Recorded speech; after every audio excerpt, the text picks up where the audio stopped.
নমস্কার, আমি আরাধ্যা। আমি একটি কবিতা পাঠ করে শোনাব। কবি সুকুমার রায়ের ভয় পেও না। ভয় পেও না, ভয় পেও না, তোমায় আমি মারব না। সত্যি বলছি, কুস্তি করে তোমার সঙ্গে পারবো না। মনটা আমার বড্ড নরম। হারে, আমার রাগটি নেই, তোমায় আমি চিবিয়ে খাবো এমন আমার সাধ্যি নেই। মাথায় আমার শিং দেখে ভাই ভয় পেয়েছো কতই না। জানো না, মোর মাথার ব্যারাম, কাউকে আমি গুতোই না।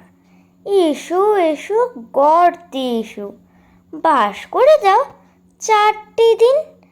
আদর করে শিকে তুলে রাখবো তোমায় রাত্রি দিন।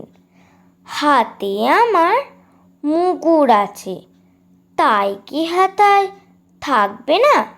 মুগুর আমার হালকা এমন, মারলে তোমার লাগবে না। অভয় দিচ্ছি, শুনছো না যে? ধরবো নাকি ঠ্যাং দুটা, বসলে তোমার মুন্ডু চেপে, বুঝবে তখন কাণ্ডটা। আমি আছি, গিন্নি আছেন, আছেন আমার 9 ছেলে। সবাই মিলে কামড়ে দেব মিথ্যে অমন ভয় পেলে। ধন্যবাদ।